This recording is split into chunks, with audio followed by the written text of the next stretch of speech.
The things that are really enticing about doing something like this are also the things that are terrifying about it, and vice versa. I mean, it's the Incredible Hulk. If you put that picture up in Senegal, they know what it is. If you put it up in Thailand, they know what that is. There's nowhere they don't know what the Hulk is. We wanted to come up with the design of the Hulk that stood up to his most famous incarnations in the comic books. I wanted something really human. I wanted something really uber-human. I wanted to feel texture. I wanted to feel skin. I wanted to feel veins. So this was important for me to hone in on a great-looking Hulk.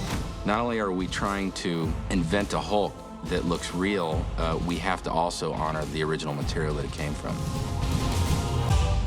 Well, I was basically the bridge between Louis' idea, his brain, and the visual effects house to create what they needed to create in the film. We actually, in our first conversation, looked at some of the previous designs and comics and film and TV and just tried to figure out and hone in what was that going to be. Is it the bone sticking out? What is it? So it takes a long time to kind of work through Right, yeah. all the way he deforms in every position, so Right, yeah.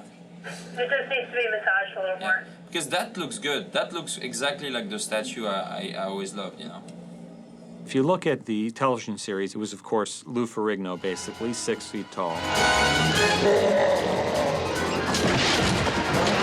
If you look at the Ang Lee film, he was upwards of 15 feet tall,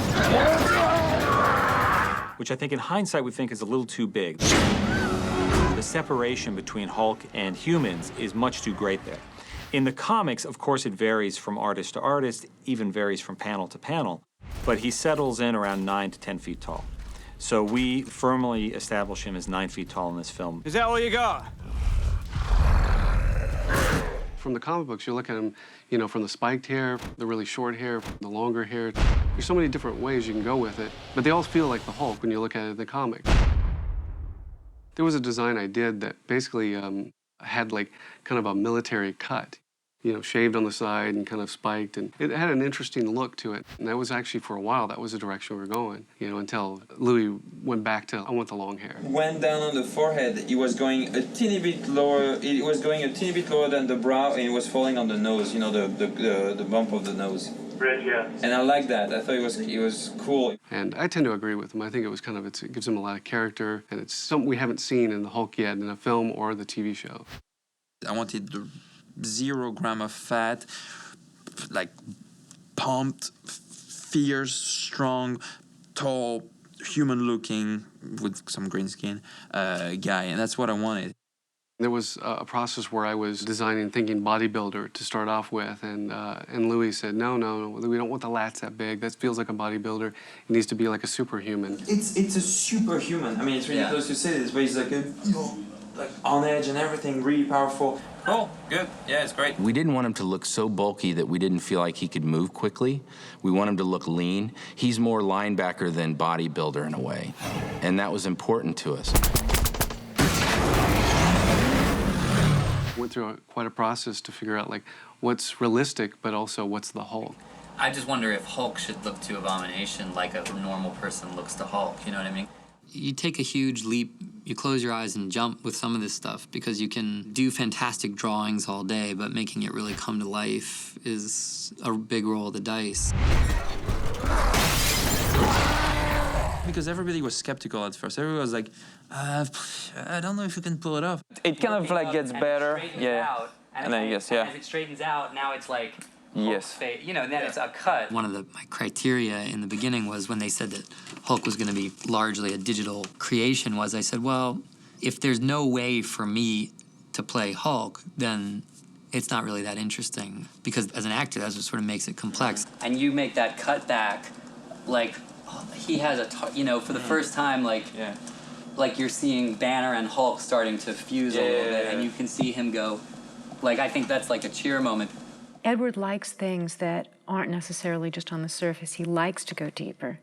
He likes to find things that are mythic. He has a very, very hard time focusing on what it is that's coming at him, and it always seems, in some ways, worse than it even is. Once he bought into doing this movie, and once he got on this movie, he invested himself so heavily that it's been an extraordinary experience for us. I can just keep going as long as you let's can. just do it. Okay. The technology's come a long way, and there are ways now to be able to literally act the emotional nuances of Hulk and actually do the acting, both the physical movements, but also even a very nuanced kind of work, even on his face. We invested in the MOVA technology because it gave us a very dense map of the facial muscle system and gave us a lot of detail in how an actor's face moves. Speed. And action. MOVA Contour Reality Capture allows us to capture flexible surfaces like the face in 3D and with a high degree of precision, down to about 1/10 of a millimeter. So what we could then do is have Edward Norton's performance for the Incredible Hulk be exactly captured as he did it.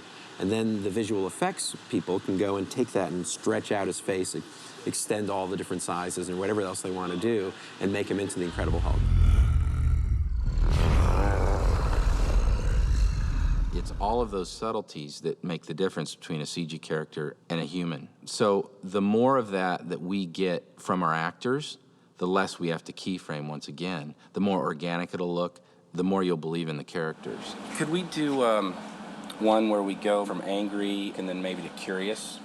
So that technology is going to help us create a real organic movement to their facial performance.